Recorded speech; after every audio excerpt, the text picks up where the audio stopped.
Yes, you beautiful people. Have you ever wanted to meet a celebrity in the flesh or wanted to own any signed memorabilia from actual sporting legends?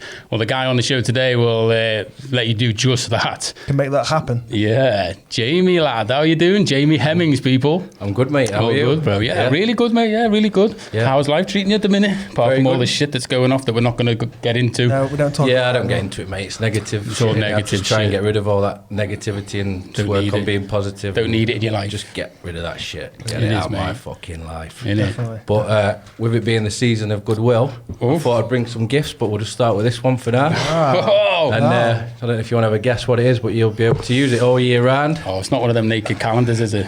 I've had one. Naked calendar. You want to open it on live? He wants me to open it now. All right, here we go. Never had gifts brought before, so thank you very much. Just get it up. Well, someone brought beer, but... And it, something you can both enjoy. It is a calendar as well, people. That is amazing. I've heard Mr. June's really toned up. Mansfield's Naked Calendar Men. So what was this for? Was this for charity? Wow. So this is for the NHS. It's something Sean Eden Taylor's set up. Right, and, okay. Wow. He's the main man behind it all, and it's got loads of business people from around Mansfield in it, and yours truly is Mr. June, but I don't know if you want to show that. Oh, let's go to June. Let's have a look at Jamie. So are they available to buy then? It's like a modern day Picasso, mate. Oh. Wow, let's go.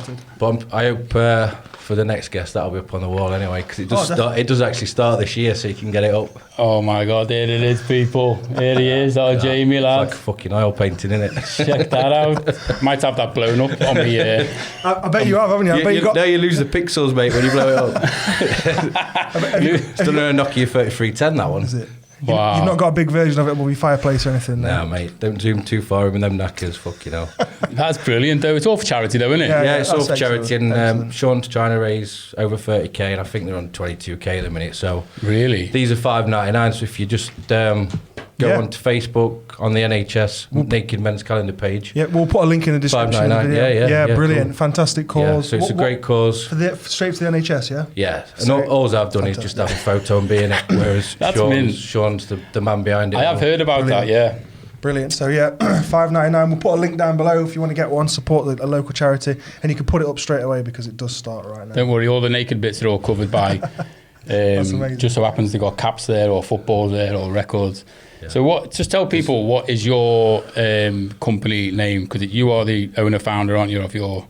Yeah. So we started off as HS Presents, which was Hemmings Spedding Presents, which was a company that me and my mate formed back in 2013, and then we moved on and we're Superstar Speakers Events Limited. Superstar Speakers. Speakers. Different branches of that: Superstar Speakers Memorabilia and Global Celebrity Speakers, where you can actually hire speakers, so you can hire comedians.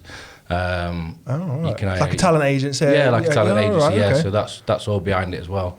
And then obviously because of COVID, we've started off Forever Framing, so that's based in Mansfield.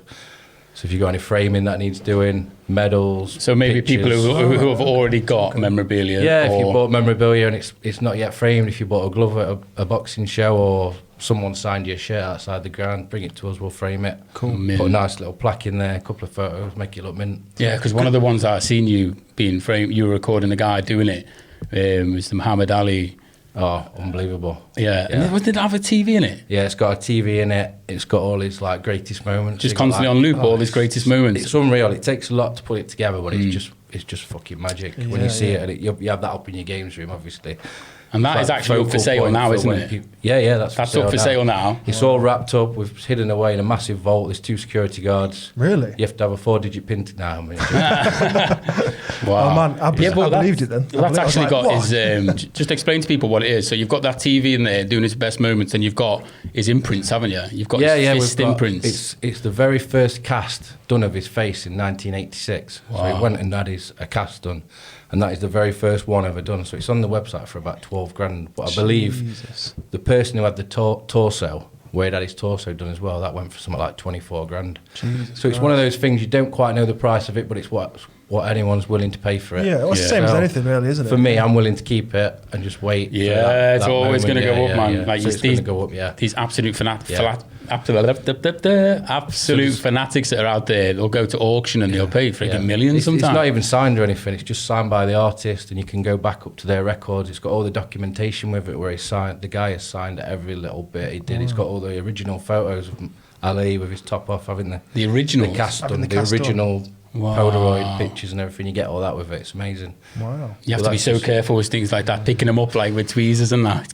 Move out the way. It's not in a vault or anything, but it's all wrapped up, and we just leave it. You know what I mean? It's just like this, because you get them cured, isn't it? It's like having when you have a car garage, someone says, "Can I come and look at that?" And you just come wasting your time, like. And also, you're getting it in and out and out all the time. You could I might charge just to look at it, if you know what I mean.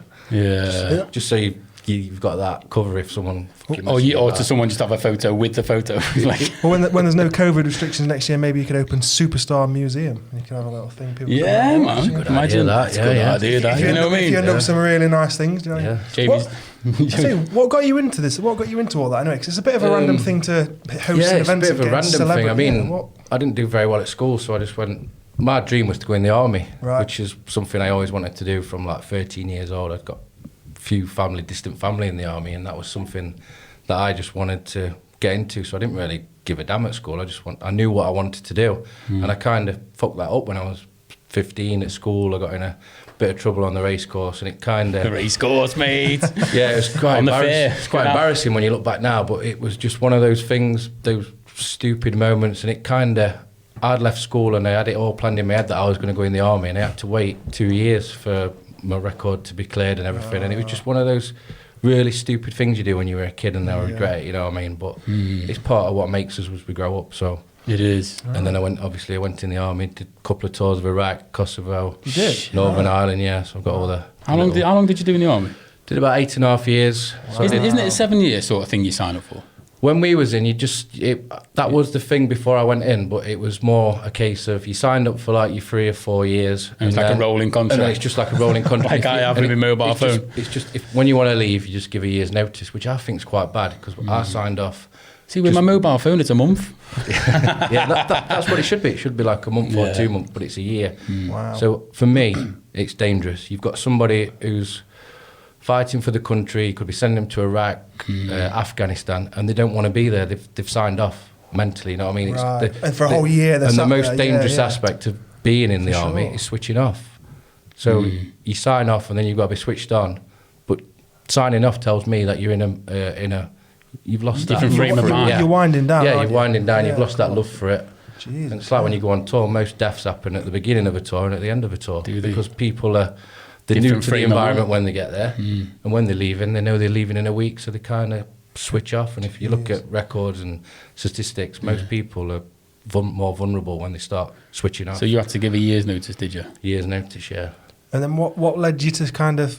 were you just sat thinking about what you could do next kind of thing? Or? I didn't really. I was just pissed off. I'd done Iraq in 2003. I wanted to go back. I wanted to go to Afghan. Afghan was just like Afghan started before Iraq, but Afghan was really starting to heat up, and the guys we separated and went. We were detached to different units, and they sent all the old guys. I think it was in 2007 because my first tour was 2003. Yeah, we went back in 2007, and I got detached to an infantry unit going out in 2007. I went with my battalion, 1 battalion, and then we went out.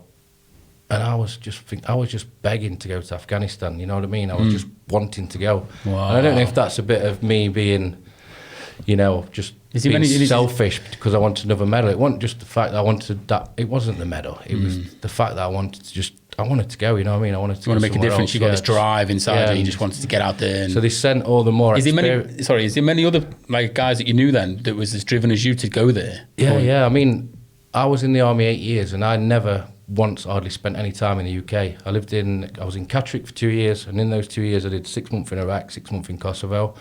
I came back, I signed up to go to Germany, because you could obviously, back then you could live in Germany, so I lived in Germany for 4 years. And while I was in Germany, we did Poland, I did 9 months in Canada, I did 7 months out in Iraq. I was just one of those people who just volunteered for everything, so I just I'm not sitting down and sweeping up and pulling weeds out with a fucking spoon and stuff. I want to get out there and do something. See the world. Yeah. So I did Jordan as well. That was brilliant, mate. Yeah. Brilliant experience working with Jordanian forces. So like you say, obviously you loved it that much and all that, and you were that driven to do all this stuff, but what made you go, did you just have enough? It was just that. I don't know, it's me being selfish and being Mardy. I know it was when I look back now, because I absolutely loved my time in the army. It was amazing. But just...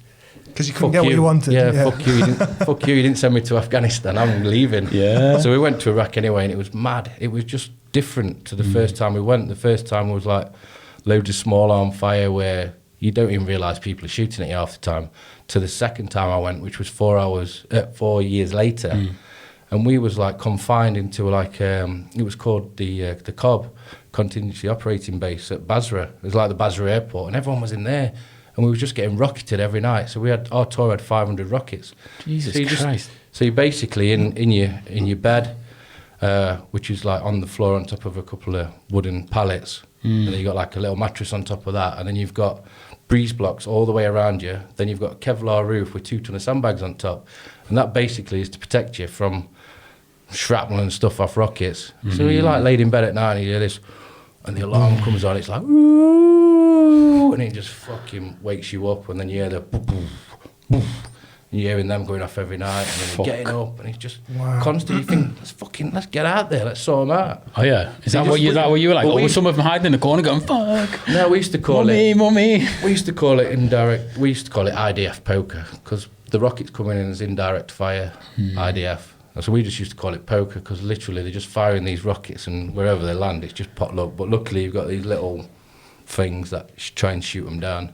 What are they called? SAMs or something?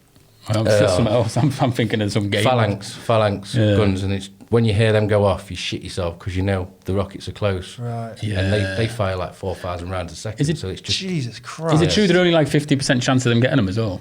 Yeah, I think it's more down to 30-40%, because they're basically computer operated. I don't want to say too much, because obviously I don't. They're trying to judge the trajectory and all that. And they mainly protect the accommodation, so a lot of the rockets are landing on the tank park and stuff, and out on the surrounding areas.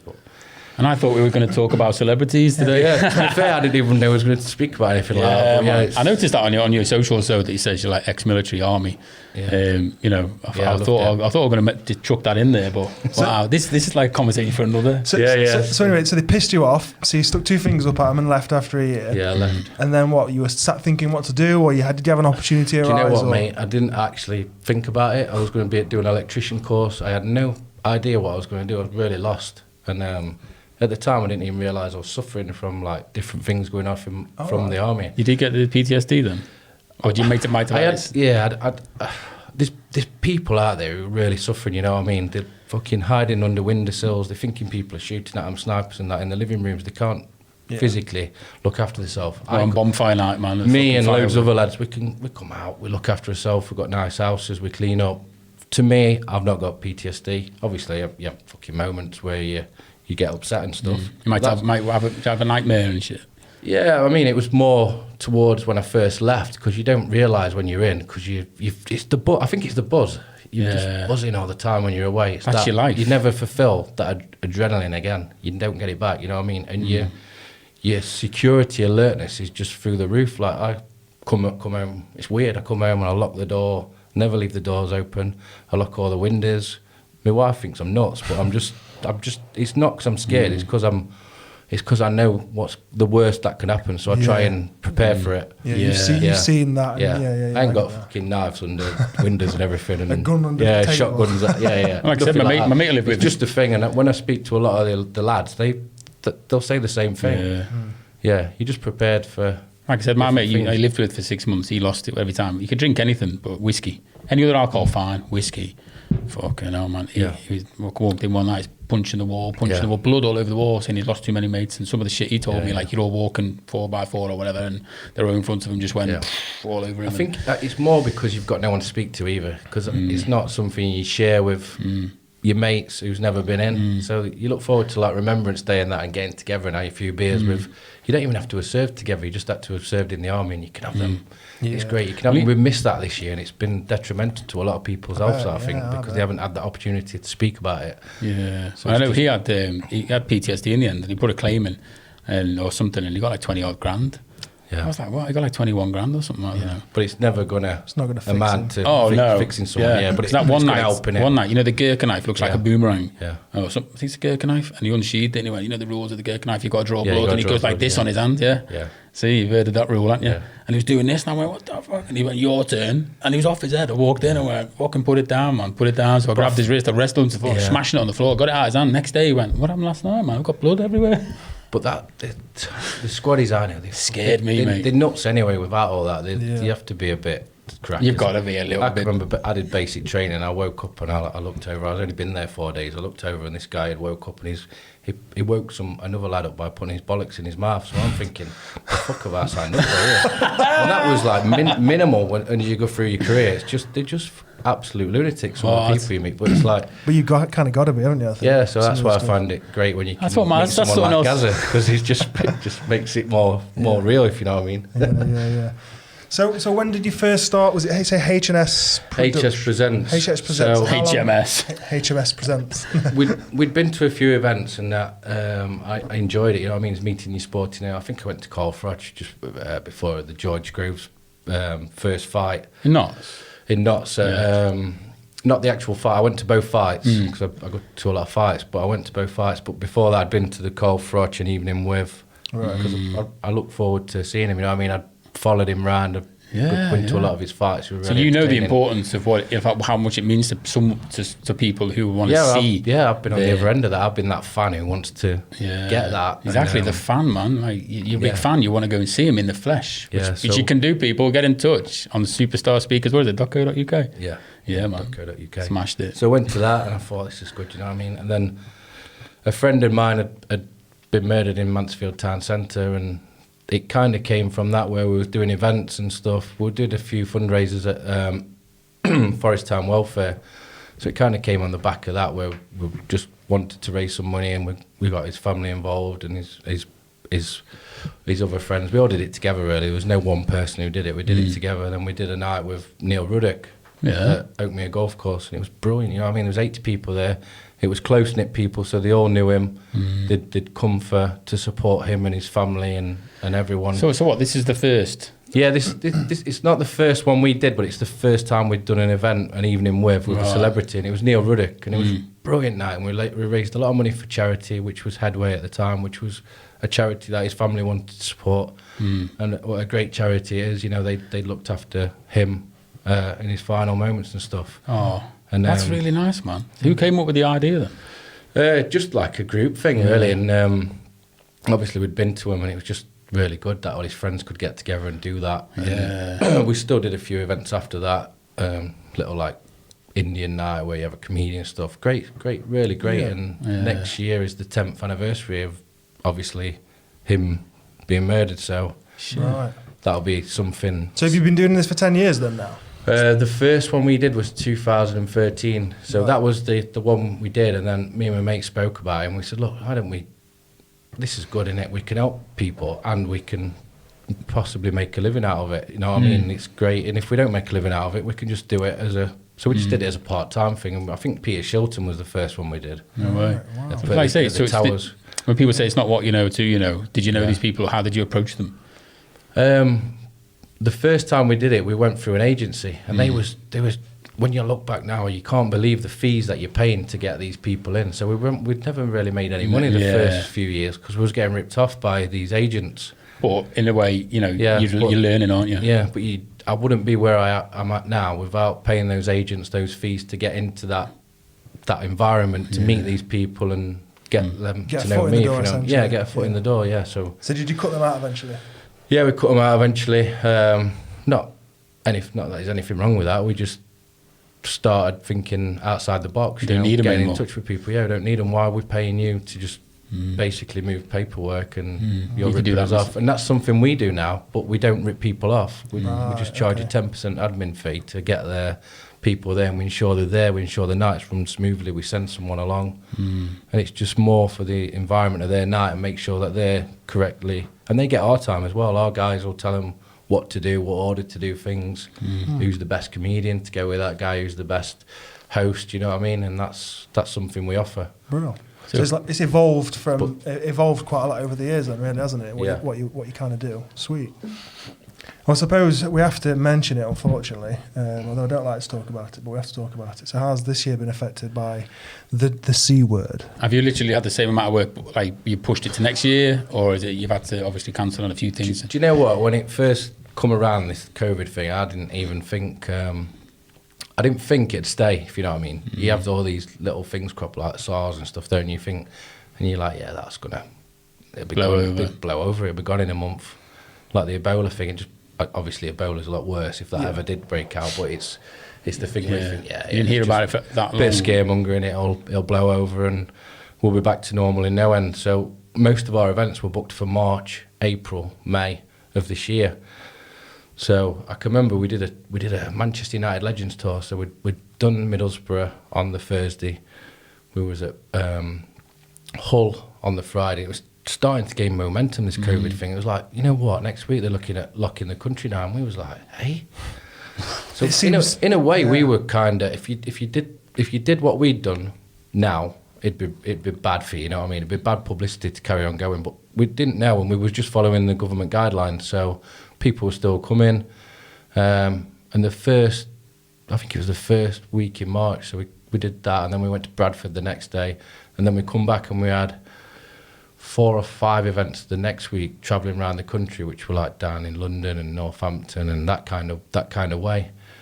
And I can remember it was at my cousin's birthday party, and it kind of come about that come Monday we're going to get locked down, and we was like, fucking shit, you know what I mean? We've got what we're going to do. We've got to refund everybody. It's going to kill us. It's going to cripple us. We've got to reschedule everything. How long is this going to last?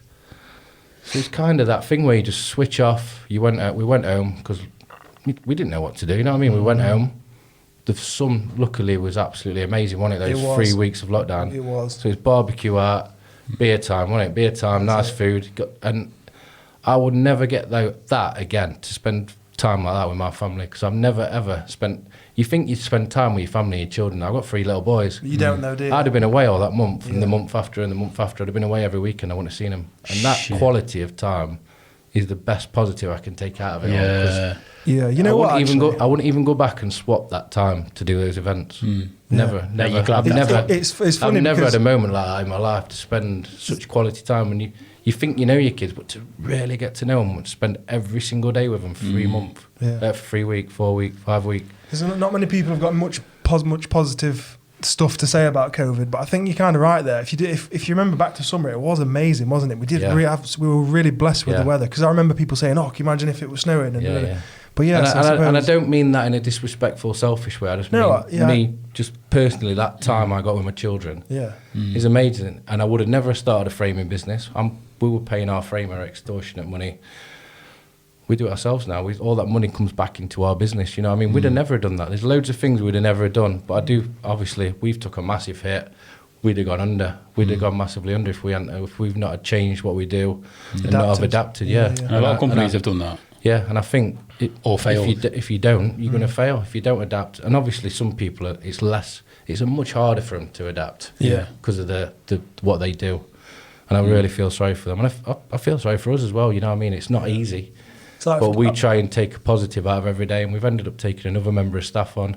We make far less profit than we were making off doing everything we were doing, but we're surviving, man. We're surviving. You know what I mean? All you can do, mate. We're alive. Yeah, man, definitely. And we're happy.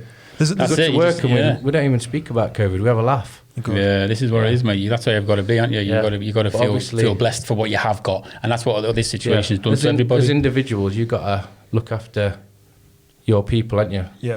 And if you can help other people, then help them. But as individuals, you've got to look after your family, your bubble, if you like. And other small businesses as well. Small businesses. You've got to promote anyone promote small businesses. That's where you should be buying from, really, isn't it? That's what we've tried to do a lot of as well. Obviously on the podcast, we haven't been going that long, but some small businesses we are trying to push them. And it's heartbreaking, like reading people's stories and stuff, isn't it? But you just think, you just can't contemplate what it's like to be that far down the pecking order or the scale. But it all comes down to money, isn't it? It's all money. Obviously, it's your health as well. Yeah.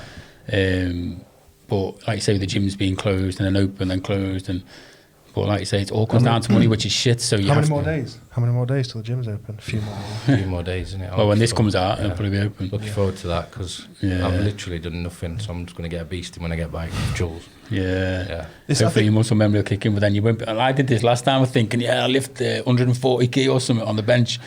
I couldn't move for a week. I thought, shit, I'll go from where I left off.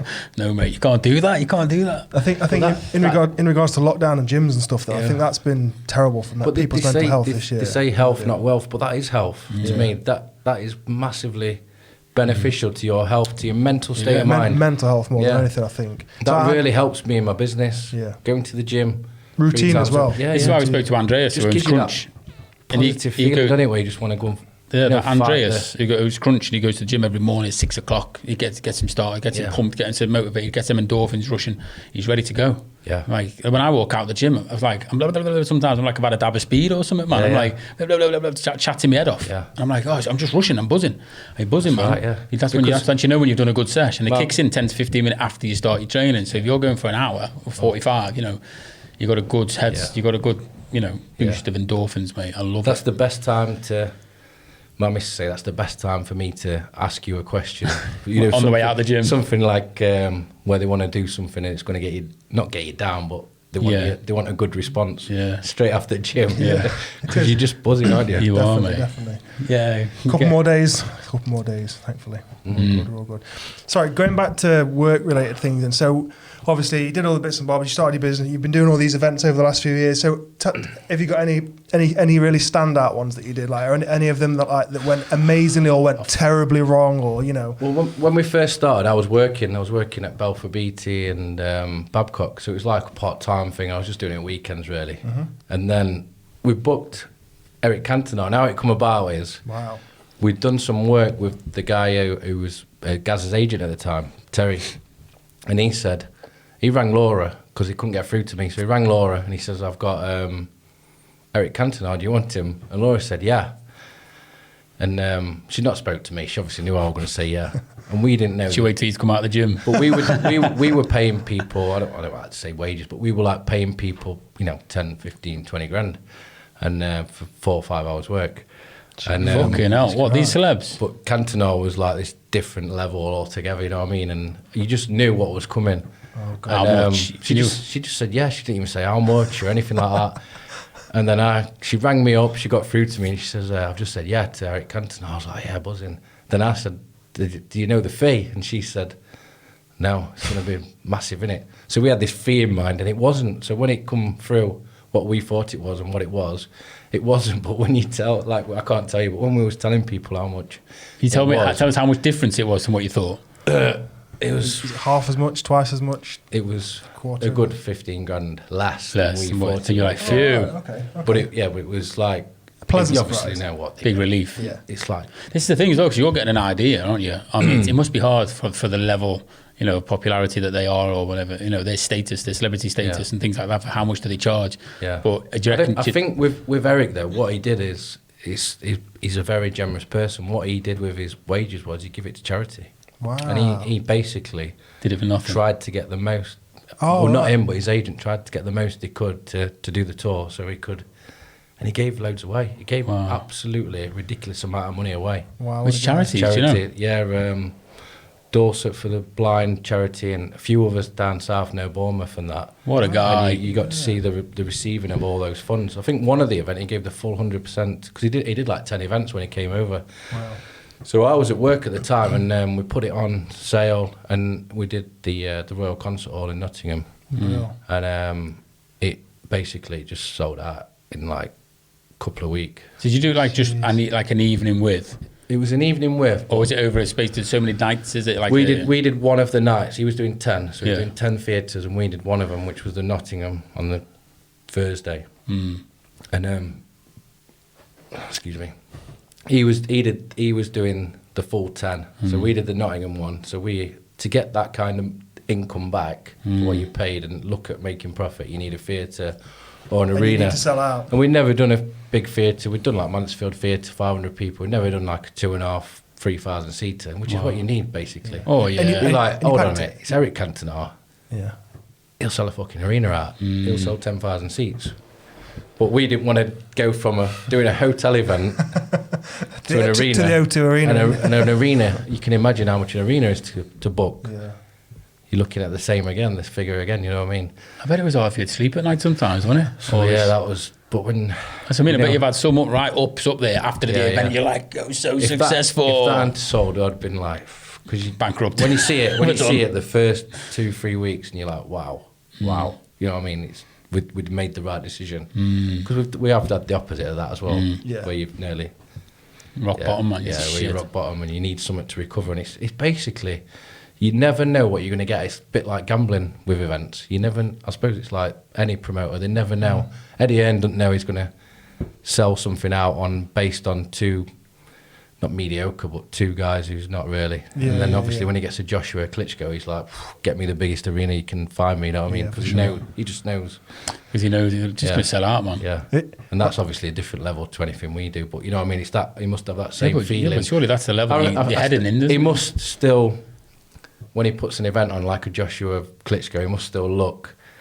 He must be looking at his like laptop somewhere going, fucking hell. You know what I mean?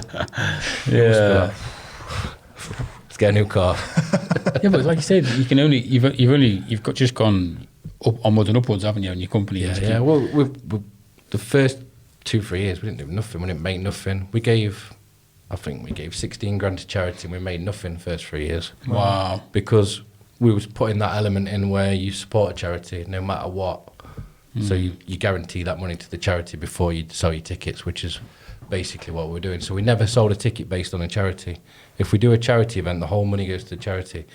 If we do a ticketed event, we sell the tickets and then we say, right, we've give that to charity. We don't even mention it because we don't want to be seen to sell tickets based on it being for a charity. Yeah, for a charity. We want to sell it. We want to sell it ourselves and then give to charity. I get what you're saying. You don't want to use. You don't want to use the charity. Or if as we a do an sales auction, pitch. if we do an auction, we want to say, right, this is the percentage going to the charity, or everything above the reserves going to the charity.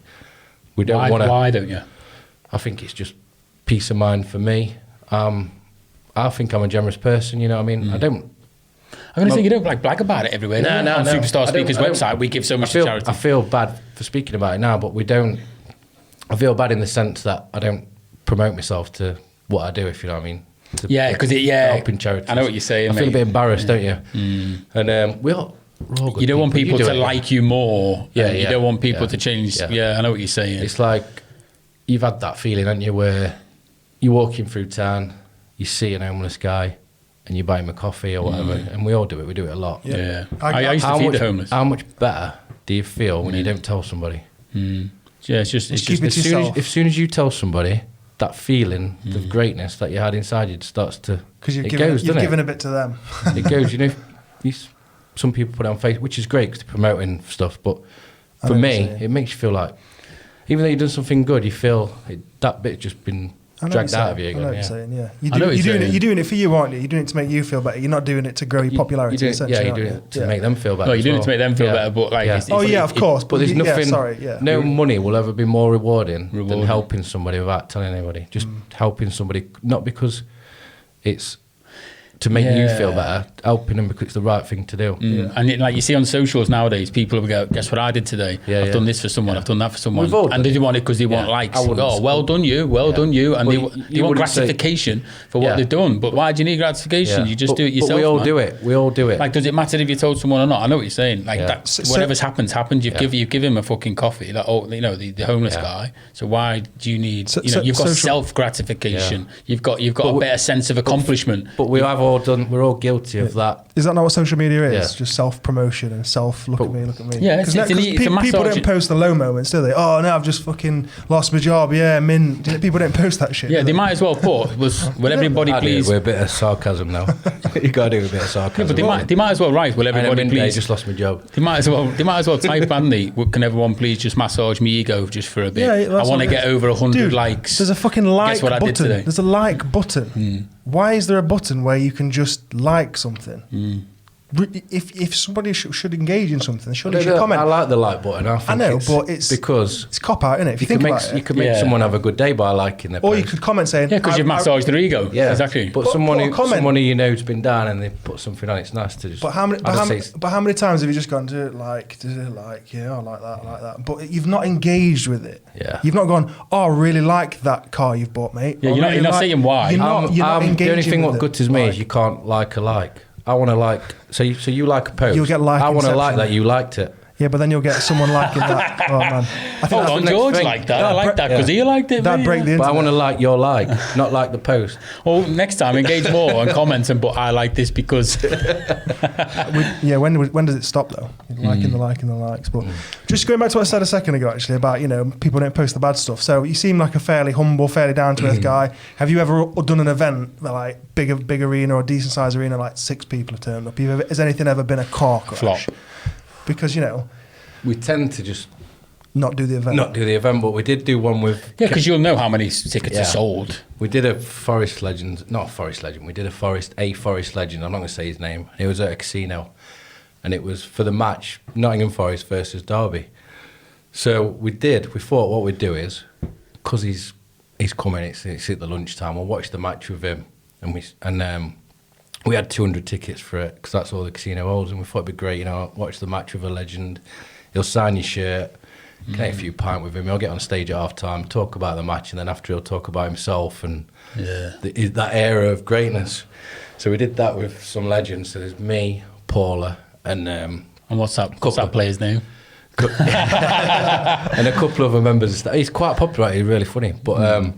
I don't know what happened or why it happened, but so we goes there and we've set all the tables up for 200 people. The venues put the cloths on and everything, and we did a free ticket event. So all the tickets went online, the full 200 went. And it wasn't like one person was buying 20 tickets, they were just buying 2s and 3s. So like, you know what, if half of them come, there's 100 people here, it's going to be a great day. So it's free ticket, but we was going to help this Forest legend by doing a bit of auction at half time to get the money to pay for him. And we started the event and only 6 people turned up, and they was all mates. His mates or your mates? No, there was just 6 people turned up. Out of the 200 that I took the tickets, 6 people turned up. And they were like, where is everybody? I'm like, we'll just get half an hour. So the match is on and we're like... Well, the tickets were sold. Well, we nearly had more staff than people who turned up to see this guy. So the guy's there as well, the legend. Oh dear. So how embarrassing is that? So he knows 6 people come to... So what happened was we watched the match. No one else turned up. So I went out into the street to like look to say, because they were playing Derby. So I was like trying to look for people, fans, to say, hey, guess who's in here? Come in. You know what I mean? Just to try and fill it up. And no one had come in. And it wasn't because of him. I think it was just one of those things. Jesus. So we watched the match, and it got to half time, and I was sat with these 6 lads, and he says, right lads, we'll go after this. We'll go to the next pub and watch it. And I was like, gets to half time. So I goes, yeah, lads, do you want another round? So I bought them about 3 rounds so they stay for the second half. So I was just buying them beer, so it's costing me even more money. But to his credit, he got up at the end. He got up and he actually got on stage with the mic. Still. And but he got up on the stage. He could have just sat on the table with him. He got up on the stage and started doing his talk and his Q&A. It's brilliant. Was for 6 people? But I was like... Never been so embarrassed. So embarrassed for him, but embarrassed for us. Yeah, but when you're like that, hey, he's great, isn't it? I get another drink over here. Did you have to still pay him in full and still paid cost him, you a few quid then? Yeah, I paid him and I booked him for about another 4 events after that. Yeah, but this is what I'm saying. To make up for it. Yeah, but the ticket still sold. That's what I'm saying. It was free. It was free. I wonder if it was free event, but the ticket still went. I wonder if it was because it was free. People were just like, yeah, I'll have one. But the process to get them was to fill in all your detail. It took a while to do the process to get the ticket. You know what I mean? A lot of people applied for them. Have you done free ones since they've worked? I don't think I've ever done a free one since. No. I reckon it'll be that, because loads of people. If I don't go, I haven't lost anything. Exactly. Yeah. I'll get one just in case I fancy going. But to get 193 people not turn up, I know, that's and just those 194 and just those 6 turn up. That is bonkers, isn't it? Because even at that, he'd work on a ratio that at least 50% is going to turn up because the match is on anyway. Yeah. Jeez. And the fact that people won't come in on the streets, that's crazy. But, well, fortunately, hopefully you've not had too many of those, Yeah, no, never again. But I was just that embarrassed, so we I offered him loads more work, and he still does bits for us now. Yeah. And he stepped surprised. He said, "Yeah." Did the other events went better though? He's like, people turned up and stuff. And Yeah. I mean, the one of the biggest ones we did was Roy Keane in Belfast, and that was immense. And we was at a wedding the next day in London, so I'd flown over to Belfast. We only had a team of 4, so Rob and Adam had gone in the van. I think me and Emma Walker had gone on the plane. What?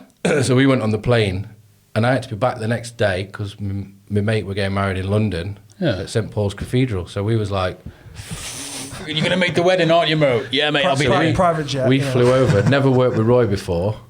He was great, fantastic, absolutely amazing, like really funny. What a guy, you know, really nice. Met him for a coffee in the hotel before. Had a coffee with him. Me and Pete, we were drinking Guinness at the time, and his agent says, "Roy's here."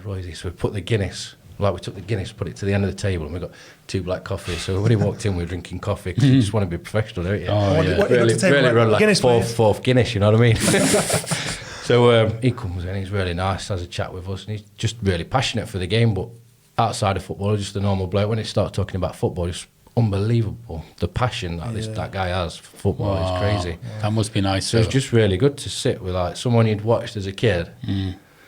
And he just wanted to know. He didn't even want to know what was happening that night, type of thing. He goes, "Yeah, we'll just go with whatever it is. We'll just go with the flow. Bring people in. We'll get stuff signed. All that. Yeah, don't worry about it. Just enjoy it." Wow. So we did the gig, and I think he went straight off after. I jumped back on the plane because they only do a plane the following morning. Jumped back on the plane about 7 or 8. Come back over. Got the kids ready. Laura got them all ready anyway. Jumped on the train and we were straight down to London. Busy. That's busy lifestyle there, but mate. It's just mad, you know what I mean, to do that and then to do go that. and do that. But that's the way we work, you know what I mean? And then obviously Rob and Adam, it's a 2-day trip on the ferry and everything, and they've got all the stuff. Yeah, because if the celebrity turns around to you and says, "I can only make this day at this time," you go, "I'll be there, mate. Don't worry about it." But Ireland's a big island, Republic of Ireland and Northern Ireland, massive for us. We've just got a really big following, particularly United fans. But we did take Gaza over there. I think it was last year or the year before. You took him there? What's he like to work with? I love him. Yeah. I wish he were my best friend, you know what I mean? I put pictures on just because I want him to be my best friend. And because he's just great, you know what I mean? He's just an amazing person. Wow. Like some of the people you've got photos with, man, I'm like... But he's like... Because he's fucking famous, isn't he, really, let's be honest. Like, when it comes to football, I mean, I don't really know a lot about football, I'm not going to lie. Yeah. But I know who that guy is. But he's like, he's like the English Maradona, isn't he? Yeah, he suppose, is, isn't he? yeah. He's our version of Maradona. He just so gifted. Yeah. Such a talent, and then he's got all these flaws what also make him he went great, through bad patches of alcoholism but he's an amazing person. And we flew over. I think the event was on a Saturday, and he had to be back the next day, but he wouldn't fly. I don't think he likes flying. So he went with his agent at the time, and they drove over. So they went on the ferry. So I'm like, we're just texting each other, you know what I mean? Not me and Gaz, me and his agent. I was going to say, you and I Gaz. was like, "Where are you?" And then he's like, doing a video. He goes, "Gaz is driving the ferry." So he's got a video, and I'm like, "Fucking hell, Gaz is driving the ferry." He's driving the fucking ferry. So he'd gone into the captain's thing, and then he spoke to the captain. This is Gaza. So he's like on a video and pictures, and he's driving the ferry. We're like in a calf. So I'm watching all these things come through, and he's supposed to meet us in the hotel at 12 o'clock, and they've drove over because the event's at like 7 o'clock at night.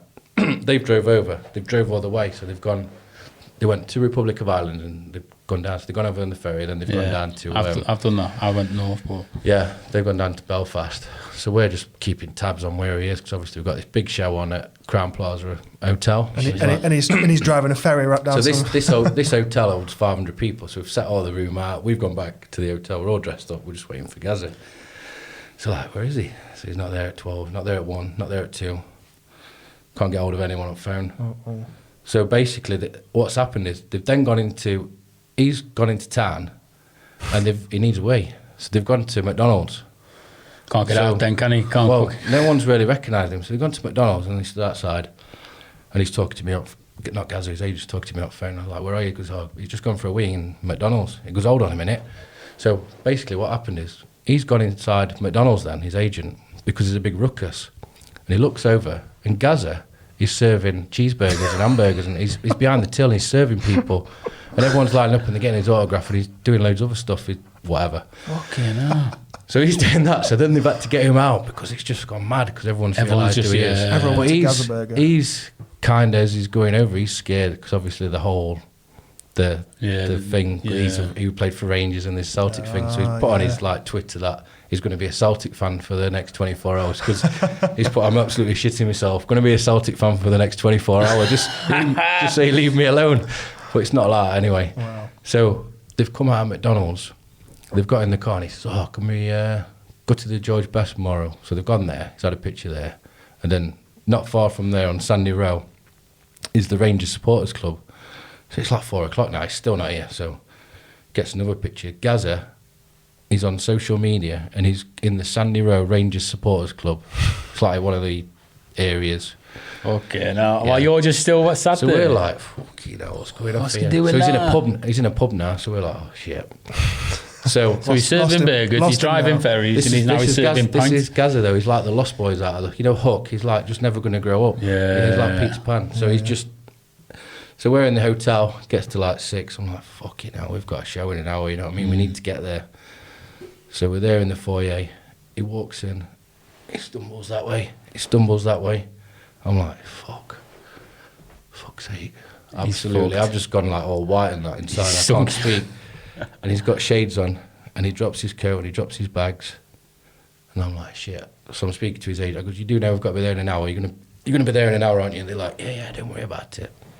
So I'm like talking to my staff, like we're fucked. How the fuck is he gonna speak? And he's been sober at the time. So I looked at him. He looked at me, pulled his glasses down. He went, only joking, fella. Oh my so he's God. just like proper done me a kip, you know what I mean? And I'm like thinking, got this show, 500 people. So anyway, we get to the show. Should you say, you do know I used to be a boxer, you fucking... Gets to the show, and I'm never a boxer, but gets to the show, and we're at the door, and for 500 people, right? So all the tables are full. And there's people coming in. I've got a table booked for 10. Who are you? You're not on here. So they're going through they're not on here. So what's happened is Gaza is invited. Why is it McDonald's? Oh my God. Everybody who come to the till is given free tickets, but this room only holds 500. And it's like the show's already started, so we're having to get the staff to get these extra tables out the back, and everyone's crammed at the back of the room because he's invited about another 60 people. Against fire regulations, that man. Shit. Gaza doesn't care about fire regulations. So that's what you're dealing with, but I love him. He doesn't take life seriously at all, does he? Doesn't sound like it. Best way. That's what I've always said. Don't take life too seriously. Every event you've done with him, has it been that dramatic then to start off with, or was that one That's just probably particularly... that's probably the best one, you know what I mean? And then the time we got to spend with him out there was incredible. Yeah. But I love him. I think he's great. You got some more lined up with him then? I was going to say that. No, he's got a new agent now, so I don't know. We're not even got their details because at one stage we did have his phone. We did have his phone number as well because he gave it to Laura. So At him on Twitter, man. yeah. But I can remember we had him at him on Twitter with pictures of you, just so he knows. Yeah, I don't think he's him running it. But yeah, but still, it'd be banned if he was running it. but he's great, you know what I mean. And all that stuff in the press, they just make most of that up. They got done for that, didn't they? So they'll exaggerate a lot. They're putting like alcohol. They were putting alcohol outside his house and stuff, outside his apartment, trying to get him to drink it so they could then get a story on him. So I think That's horrible. That is mainstream awful. media, though, isn't it? You know. Yeah, but he's. You know, I mean, we've worked with him 5 or 6 times, and every time he's been spot on, he's been great. Bro. Tell us about. I just want to know, like, about Tyson Fury, man. Like, what happened there? Like, you got him to come to Mansfield Town, didn't you? Yeah, which was incredible because he had a fight. And it was on the 1st of March. His fight, and we'd. 2018 was this? I think it was it 19 last year. Yeah, last year. Yeah. I think. But his fight was in December 18. Yeah, his that's fight right. was December 18, and we had the event booked for the 1st of March. And I couldn't believe you'd even get that opportunity to do it. You know what I mean? When he's so close to a fight or so close after a fight. And how do you get in touch with him? We've done some work with the guys who look after him, with like Tommy Earns. We had Tommy Earns through them and a few others. So they look after Tyson. So we've done some work with them, and they're really cool guys as well. So Nice. we got in touch with them, and they said, "Yeah, you can have a date, no problem." Wow. So we'd, at the time, it was more of him making a comeback than he'd actually reached the V-peak, if you know what I mean. And the Wilder fight was the defining fight for him, but it had not happened yet. So it's hard to find venues for something like that. So we went to South Forest and we booked. I think it was you could book an indoor marquee, 350 people, something like that. Mm. So we set the tickets not quite high because he's a big name, but we'd set them to a point where we needed probably 350 to cover it, if you know what I mean. Mm. And or just get there or abouts. And the fight, up into the fight, we'd probably sold about 250 tickets. Mm. And we had the big billboard. I don't know if you've seen it. We had the big billboard opposite Super Bowl. Yeah, I've seen that. Yeah. So we really went to town on the advertising. Spent a lot of advertising, radio. We had that. We had not the TV. We had the YouTube stuff and all that. Really wanted to make a good go of it. Mm. I've been to that South Forest. I went to see my mate do his K2 fight. Ben Goddard. Still what you're on here, bro. Yeah, that was Neil Lundy show. Yeah. So it gets to the point where we're on 250 or whatever, and I'm like, yeah, it's fine. You know what I mean? Don't worry about it, it's fine. And he had the fight that night, and I can remember watching the fight, and I thought, fucking hell, this is going to go mad. This is going to go fucking mad in the morning. So I went to sleep, and I woke up, and it was like, literally, clicked on my order sheet online, and it was like, boom, ping, ping, ping, ping, ping, and it was like 500 tickets, 550, 600, 650, and I'm like, fucking hell, this is mint, this is, you know what I mean, we're going to have a right night. But in reality, I was also thinking, fuck. You didn't limit the tickets? 350 people in the marquee. We've not put a cap. We've not put a cap on the thing, and the marquee only holds 350. So I'm like, well, don't worry about it. We'll overcome this. You know what I mean? So just let them fuckers sell. Well, yeah. So did you put a cap on it? Did you put? We eventually did, yeah, because we rang up the venue and says, look, we've got a bit of an issue here. We've now sold 900 tickets. I said, 900. In the end, it was 1,200. I said, fuck it now. But it was round tables as well. So how much were a ticket? It wasn't theatre so different prices, aren't they? Per table, for standing. Different prices, yeah. So we did do a lower ticket as well, so you could fill the back. Yeah. But it was on 9. I think it was 900 at the time. When I rang the venue and I said, look, we need to do something.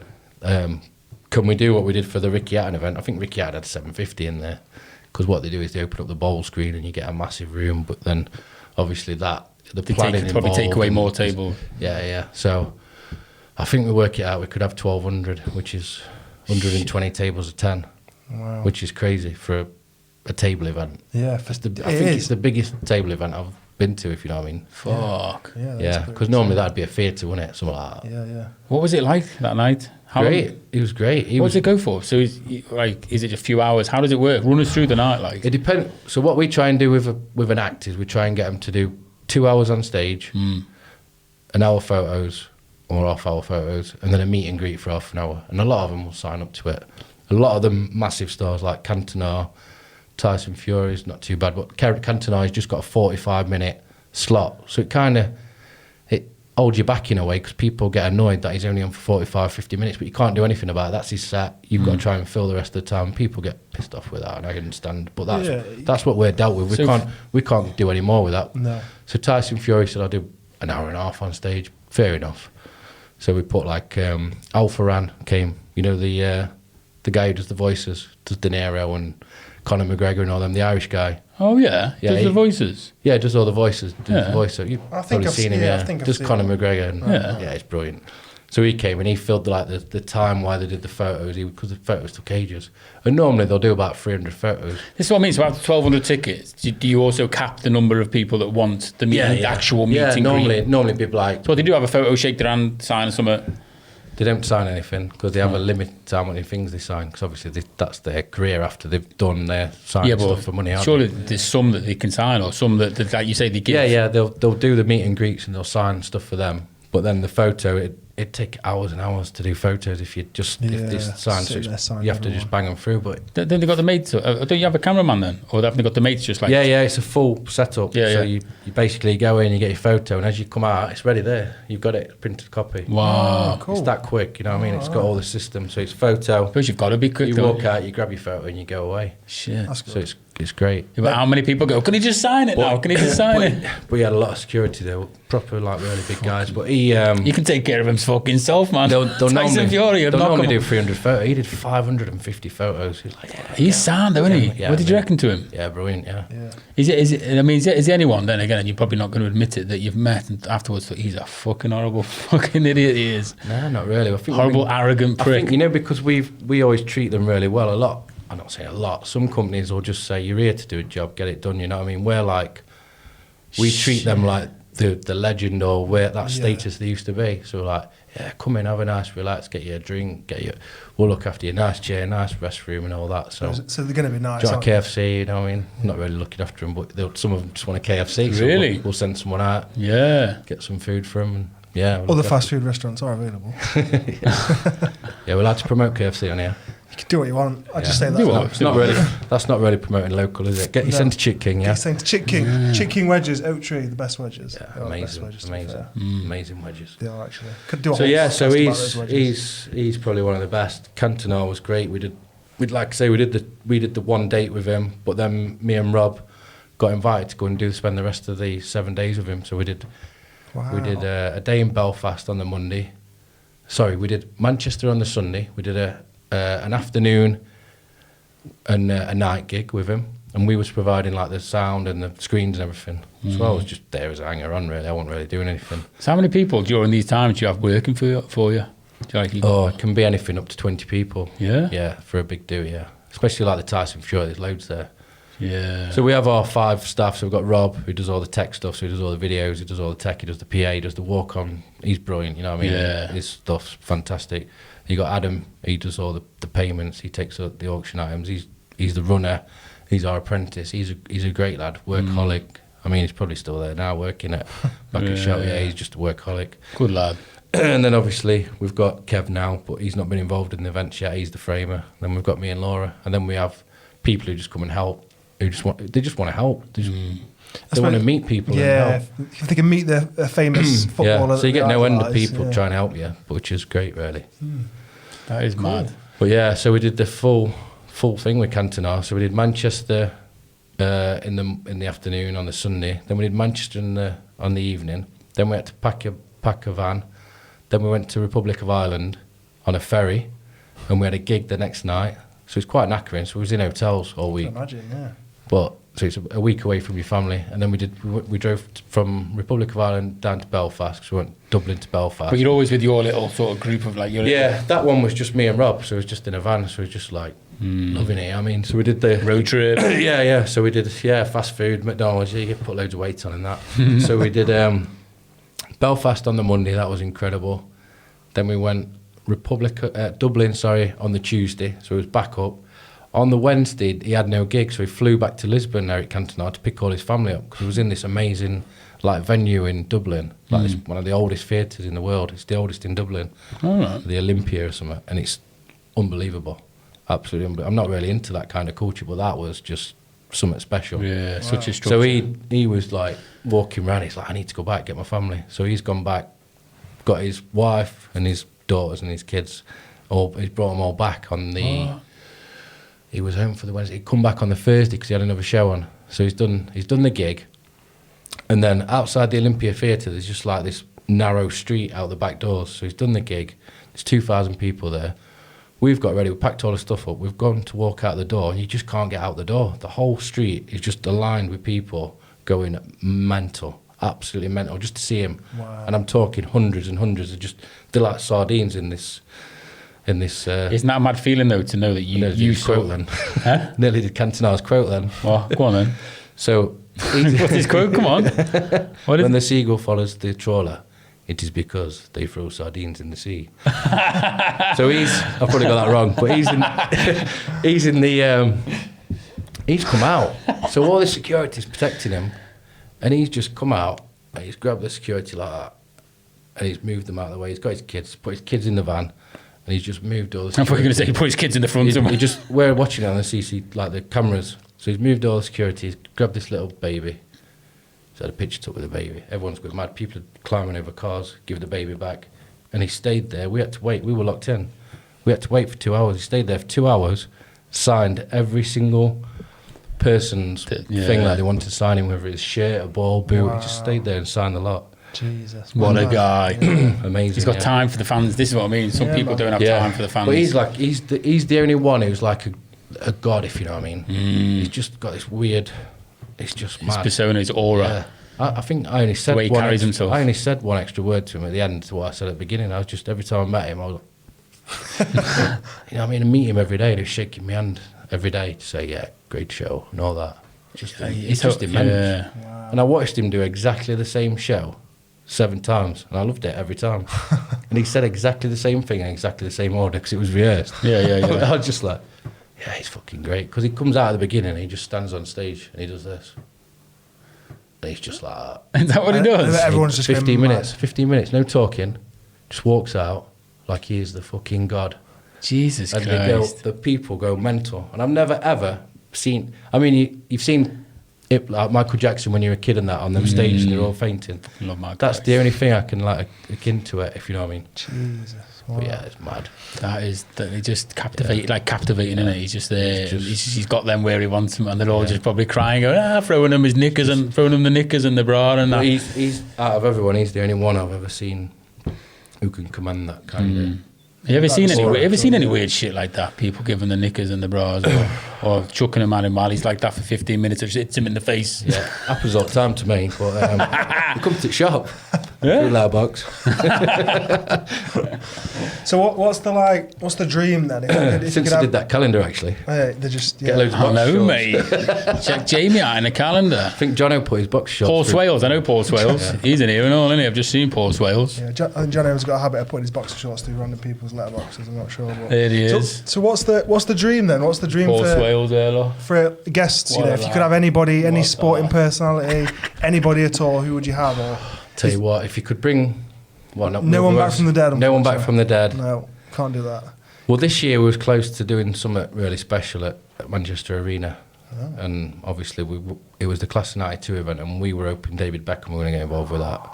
But bigger than that, to me, I think that's massive in the world, David Beckham. But I think that's doable.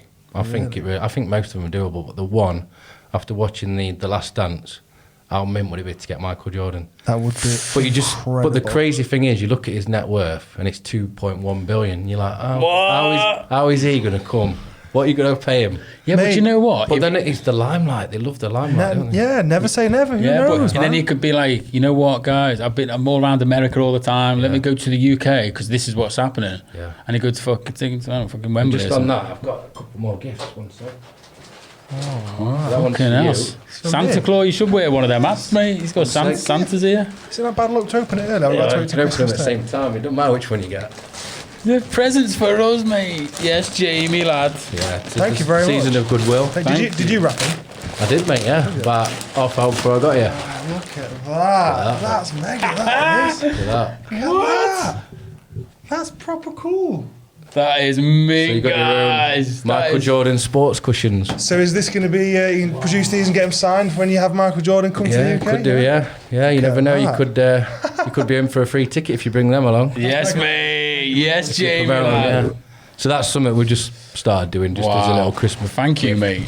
Thank you. So are these available to buy then? Yeah, these are available on the website. So and it's basically, their actual sportswear. We've been turned into cushions. So they're not prints onto cushions. Okay. They're actual sportswear. So we do football shirts, cricket tops, basketball. Oh, brilliant. And quality.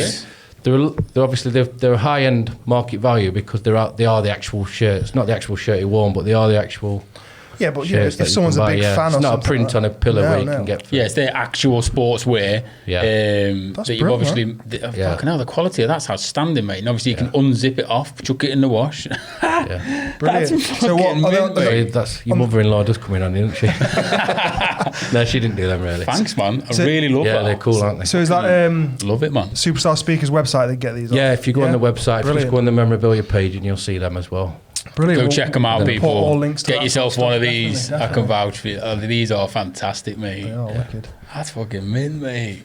I'm well happy with that. Bring you can come back on, bro. I'm not going to be here. Yeah, take note, future guests. Bring gifts. Yeah, we come bearing gifts. You'll be doing a show every day now, won't you? Well, it's funny you should mention Every day leading up to Christmas. That's mint, mate. Definitely, the 12 That's days fucking of, awesome. Is your house is full of it then, or did your missus go, get all this shit out my house? I'll tell you what, mate.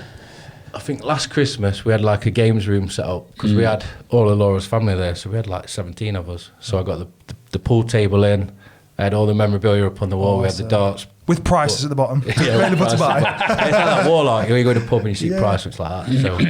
And then the stuff behind the glass cabinet, And then, don't fucking go near the... We had that, and often it got damaged where pool cues are banging into it and stuff. And it's not really it wasn't in the right place. It's not. You need a proper games room, don't you? Like a proper man cave basement or something where you can go with a bar and everything. So it's ideal for someone like that. So there's not. I don't think there's one piece of memorabilia. There's some limited edition art prints, what Laura's got from famous painters, but there's no. I don't think there's no artwork in there at all, or no memorabilia. I suppose if it's all, I guess you consider it to be stock, really, don't you? Well, yeah. I suppose you don't take your work home with you when you start doing it, like, do you? No, that's it. Yeah, but surely what would you say? Surely you've got like a piece of something in your house that you know that I'm keeping this bit, or has that happened many times where you go, you know what, I want to keep this, but you never end up doing it, or. What I do is if I want to keep something, I'll just put it on. We put it on the website for a ridiculous amount of money, so no one ever buys it. Yeah, that's it. Like the thing you were mentioning earlier with the Ali thing, because that's kind of something you want to pass down to your kids, isn't it? Yeah, definitely. And they've got this. It's a Manchester United team picture from 1968, and it's signed by 18 players. So it's got like George Best on there, Bobby Chow and Dennis Law. Jesus, it's got everybody on See, it. to certain people, maybe like yourself, it's priceless. That's on your website. Yeah, it's priceless. It's on your website for £3 million, just in case. Yeah, but it could fucking sell, mate. Well, if it sells, happy days. It's one of them things you can never actually put in your basket. Yeah, this so you select colour and stuff. Yeah. Just, no, it keeps error. I can't do it. No. Yeah, mate, that's mint, though, isn't it? It's like you're literally, you know, you're making your mark on the earth, bro, aren't you? You're living life. I think the best thing about our memorabilia is 90% we worked out is actually been signed in front of my face or in front of Rob's face or in so there's no question about the legitimacy. There's no question about the legitimacy. Obviously there's a few things on there which we get from the agents that we work with and the sports stars that we work with, you know what I mean, stuff like we were speaking to one of them ex-Man United players the other day. He says, do you want these Vidic boots, these match worn Nemanja Vidic boots? So I was like, how much do you want for them? So I'm considering him looking at them as well, because something like that's amazing. And wow. You don't have to take their word for it. You can, because they you've got the authenticity from them. They've got the gift from the player themselves. And them boots have scored this amount of goals or whatever. And it's like probably the best ones. Like Maradona top, anyway, what Steve Hodges got. Steve Hodges ran back onto the England player when Maradona scored that goal. Steve Hodges went back onto the pitch and he's got the actual match-worn Maradona shirt. Holy crap! How much is that worth today? I think it's worth over $250,000, I've heard. Easily. Well, even but that is actually in a vault and has security guards. Right. That is actually in a museum. Yeah, but he owns it, Steve Hodges. Wow. So fantastic. I bet many people have wanted to buy it off him. He's just but it's just last week it must have gone up massively. Yeah, definitely. Because that is the greatest goal ever. Not the obviously most famous goal. The hand of God cheat thing. Definitely. Most famous, definitely. Yeah, but the other goal was unreal, wasn't it? Was dribbled past everyone from the halfway line. No. It's sad though, isn't it? Like, I don't know. It's. Yeah, you know, fucking like you say, it's things that are gonna, like, people aren't going to be around forever. No, but the memorabilia will. You know, people like you say, absolute sporting legends. They're going to do things, and if you can, get hold of that, and if you can, save a piece of that and sell it to someone who. The best thing about doing these events is because you kind of forget, because you do that many, you kind of forget what it feels like to be that person who's bought that ticket, really. And when you see their face when you. That's when you remember. You remember, and you just that's the same as that thing we was talking about earlier with the homeless guy. Yeah, I know it's a business, and you're doing it for a business, and it's for your profit and everything. But you're giving those people that opportunity to meet someone, and it's even people who are like 50 who watched somebody when they were 5, 6, watch 7, them all 8. their life. The kids, they watch them. Like, and that could be you're giving people the biggest moment of their life as well. It's like they're meeting and greeting their childhood star or the star. It's amazing. Their idol. Yeah, and like you've made it happen, bro. You made that happen. You know what I mean? Yeah, it's great. It's something. I can't believe it's. I feel like I haven't landed on, because I don't believe you land on in anything. You work your fucking nuts off, and you have the ideas, you implement them, you innovate, and you get to a point. Don't you have a vision? You have a vision, and you work out. You don't just have a dream. You have a vision, and you think, how am I going to get to here? And then you start to make a plan. And when that plan goes tits up, you never fail unless you give up. You do not fail until you give up. Yeah, you just persevere. So you keep going, you persevere. Yeah. So you can never fail anything, because you can always keep going and never give up. Keep trying, definitely. Yeah, that's what I mean. You've got a lot of drive. What's the next thing then, or are you just kind of seeing how things pan out over the next? We're just rescheduling all the events at the minute. We've had a bit of bad news about one tour, which is we can't really say anything yet, but that'll come out soon. So we've got to just keep positive and look at new things. Maybe look at that Michael Jordan and you never know, mate. The class of '92. But we're hoping to branch out as Superstar Speakers International. So we've got a plan to firstly go and do a tour in Norway. It's got a massive Manchester United following. Really? Yeah, huge. In Oslo, Bergen, and there's one other place, Trondheim, something like that. So we're looking at 5 events where we take. Amazing. So it's going to be amazing for us. We're going to probably not see my kids for a week or so. With you. Yeah, take them with you, a nice holiday. Yeah, that's it. Hopefully it does do well, and we can do that. If they've got a big following, I'm sure it will, mate. Fans are fans, aren't they? Yeah. Well, they've got one social media club where they've got 280,000 followers just on one page. And you're like, wow, that is one supporters club with 280,000 followers. That's insane. Wow. And they won it. So we're just trying to work a deal with hotels. It was going to happen this year, so that's been pushed back. But it's going to work in our favour, because we do more, we know more, and we're going to make it work. And then hopefully that'll turn into Asia, America. And at the minute we've got 5 staff.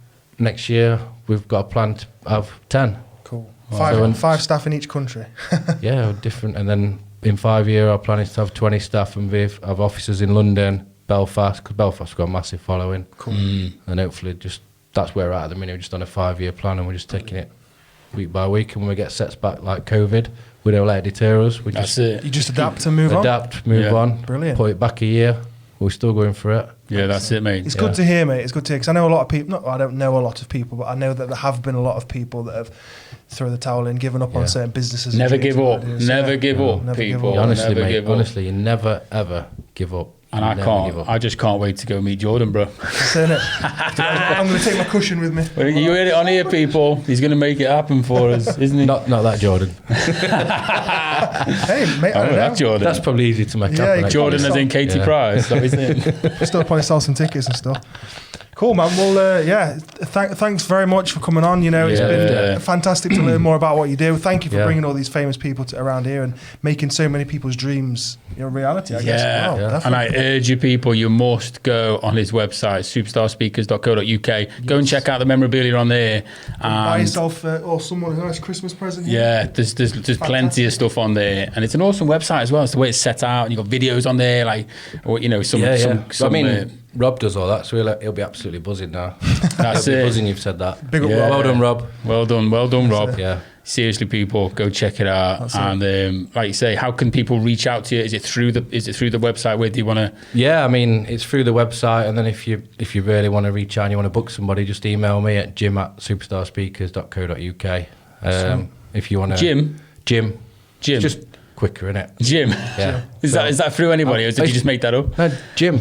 I'm growing into a Jim. I know. As I get older, I'm going to be a Jim. That's it. Oh, right. Yeah. Is that it? Yeah. What? Okay. So your kid named Jamie. Yeah. As you get older, you become a Jim. In between, you get a Jimmy. You're melting his brain, mate. I know. I'm just like, I don't understand what's going on. And then when you're that guy that sat at the end of the bar when you're 70-year-old, you're Jim. There's Jim, like, Jim. Jim. Prop it bar up. You don't get an old guy at the end called Jamie, do you? No. So that's a kid's name, isn't it? Or a girl's name or a kid's name. Jim's more. You imagine with big fuck off sides and flat cap, sat at the bar, smoker's jacket. So they want to email you? It's Jim, J-I-M. J-I-M @superstarspeakers.co.uk. But that, obviously, my spam folder's set up for any abuse that I might get, so I'll never see it. That's it. So don't even try. I put all the keywords. So if you want to say fuck, spell it like this, you'll be all right. You know what I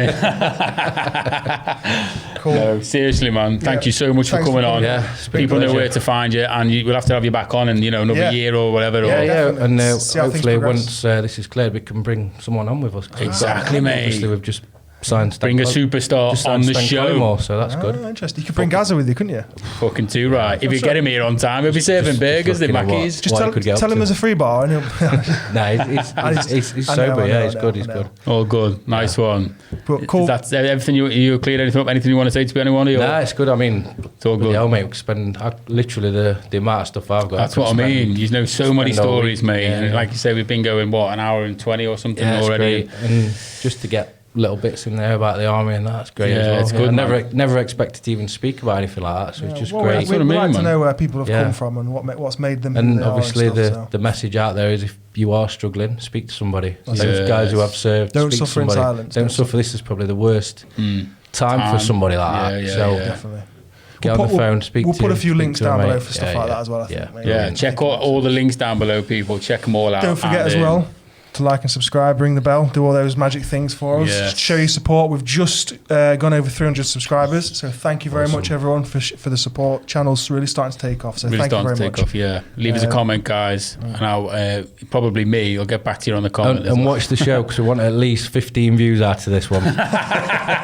we want more people to watch this than turned up to in fact, I'm going to watch it 100 times. That's it. Not because of the show, because I'm on it. Who wants to see me? Nice one. On that note, guys. Brilliant. Thank you very much, man. Cheers, guys. Nice. Stay fresh. Peace.